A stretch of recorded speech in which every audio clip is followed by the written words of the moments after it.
নমস্কার বন্ধুরা, চলে আসলাম আবার একটা নতুন ভিডিও নিয়ে। তো সকালবেলায় আজকে আমি বানাবো হচ্ছে আলুর খিচুড়ি। তো এখানে আমি আলু সিদ্ধ করে নিয়েছি। এখানে আমরা যে বাড়ির চাল খাই সেই চালটাও নিয়ে নিয়েছি। তো প্রত্যেক বছর শীতের সময়ই মা বাড়িতে এই আলুর খিচুড়ি বানায়। তাই এবার আমি বললাম যে মাকে আমি বানাতে দিব না, আজকে আমি বানিয়ে মাকে খাওয়াবো যে আলুর খিচুড়িটা আমি কিভাবে বানাই সেভাবে। তো প্লিজ বন্ধুরা, আপনারাও এভাবে বাড়িতে বানিয়ে খাবেন যেভাবে আমি আলুর খিচুড়িটা করছি। আর যারা খেয়েছেন তারা অবশ্যই আমাকে কমেন্টে বলবেন, আর যারা খাননি এভাবে বানিয়ে খাবেন। তো ভিডিওটা ভালো লাগলে অবশ্যই লাইক করবেন, আর এই চ্যানেল নতুন হলে অবশ্যই সাবস্ক্রাইব করবেন।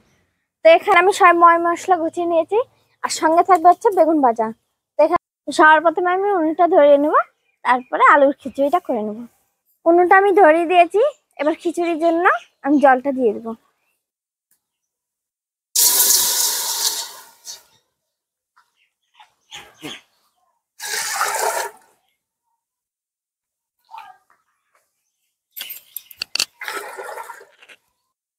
তো এখানে আমি চাল নিয়েছি, এই চালটা এবার ধুয়ে নেবো।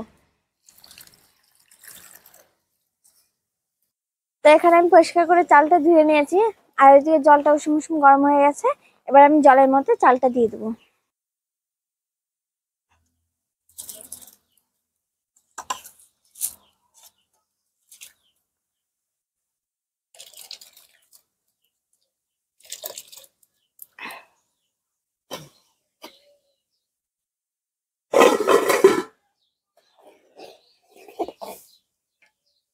এখন চালটা ফুটে গেছে, কেটে রাখা কাঁচা লঙ্কা দিয়ে দেবো।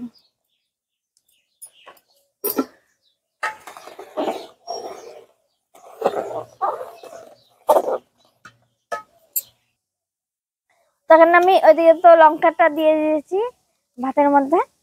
এখানে আমি আলুটা হালকা ভেঙে নেব।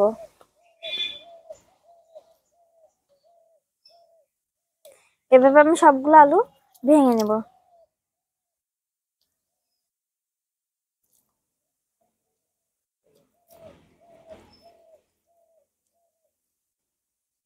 তখন আমি সব আলু ভেঙে নিয়েছি, এবার আমি খিচুড়ির মধ্যে দিয়ে দেবো। এই আলুর খিচুড়িটাতে ডাল আপনারা চাইলে দিতেও পারেন। মুগ ডাল দিতে ইচ্ছা হলে, যদি আপনাদের ইচ্ছা হয় মুগ ডাল দিতে, তাহলে দিতে পারেন। কিন্তু এটা আমি শুধু আলু দিয়ে খিচুড়িটা বানাচ্ছি, ওই জন্য বেশি করে আমি আলু দিয়েছি। খেতে কিন্তু খুবই ভালো লাগে, আপনারা অবশ্যই বাড়িতে বানিয়ে খাবেন। এবার আমি পরিমাণ মতন লবণ দিয়ে দেবো। চালটা ফুটে গিয়েছে, তারপর লবণ আর হলুদ দিচ্ছি আমি।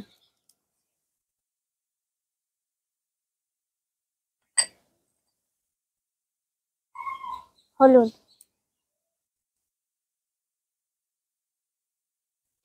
খিচুড়িটা হয়ে গেছে। এবার আমি সম্বারটা দিয়ে দেবো। এখানে আমি খিচুড়ি সম্বারে দেওয়ার জন্য কড়াই বসিয়ে দিয়েছি, কড়াই গরম হয়ে গেছে। সরষের তেল দিয়ে দেবো।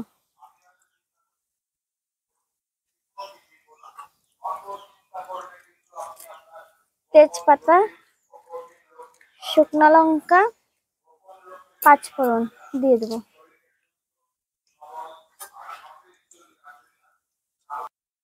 এখানে ফোড়ন রেডি হয়ে গেছে, এবার আমি খিচুড়ির মধ্যে দিয়ে দেবো।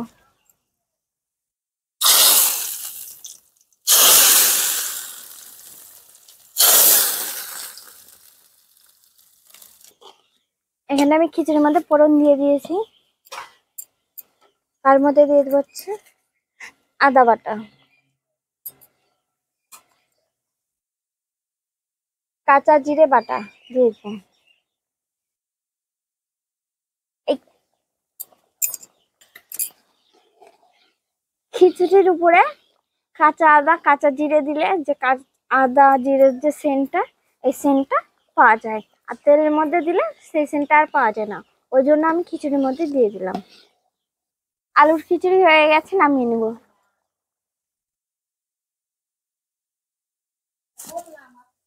আমি পাঁপড় আর বেগুনটা ভেজে নেবো, ওই জন্য কড়াই বসিয়ে দিয়েছি। কড়াই গরম হয়ে গেছে, সরষের তেল দিয়ে দেবো।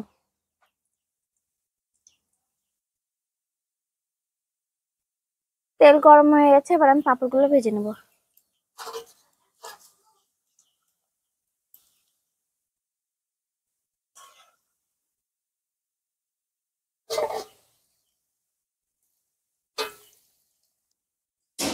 পাঁপড় ভাজা হয়ে গেছে, এবার আমি বেগুনগুলো ভেজে নেবো।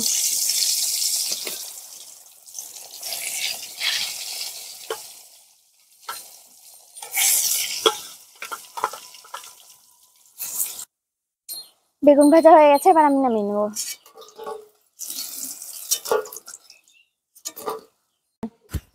নাও বাবা, খেয়ে বলো।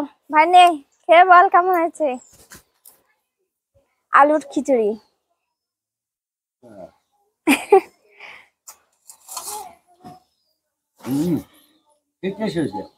ভালো লাগছে? ভালো লাগছে। আর শীতের দিন না, হ্যাঁ, বেগুন ভাজা, পাঁপড় ভাজা খুব ভালো। তুমি আর একজনের শীতের এরকম হলে বাড়ি করবা। হ্যাঁ, খুব ভালো লাগছে। আচ্ছা ভাই, তোর কেমন লাগছে? ভালো লাগছে। ছোটবেলার কথা মনে পড়ে গেল, মা রান্না করতো ছোটবেলার এরকম। তো মা এভাবে রান্না করতো, তো মায়ের কাছ থেকে শুনে আজকে আমি এভাবে রান্না করলাম। ভিডিওটা আপনাদের কাছে কেমন লাগলো অবশ্যই কিন্তু কমেন্টে বলবেন। আর যারা এই আলুর খিচুড়ি খেয়েছেন অবশ্যই কিন্তু কমেন্টে বলবেন। আর যারা খাননি তারা খেয়ে নেবেন এভাবে বাড়িতে বানিয়ে। তা আমাদের ভিডিও কেমন লাগলো অবশ্যই কমেন্টে বলবেন। ভিডিওটা ভালো লাগলে অবশ্যই লাইক করবেন। আর এই চ্যানেল নতুন হলে অবশ্যই সাবস্ক্রাইব করবেন। এই খিচুড়িটাতে কিন্তু ডাল দেওয়া নাই, কিন্তু তাও বোঝা যাচ্ছে না, না? বোঝা যাচ্ছে না, মনে হচ্ছে একদম ডাল দিয়ে রান্না করা, ওরকমই খিচুড়ি মনে হচ্ছে। আপনারা বাড়িতে রান্না করে খেতে পারেন, একবার খেয়ে দেখবেন কেমন লাগে। আমার কাছে তো খুবই ভালো লাগছে।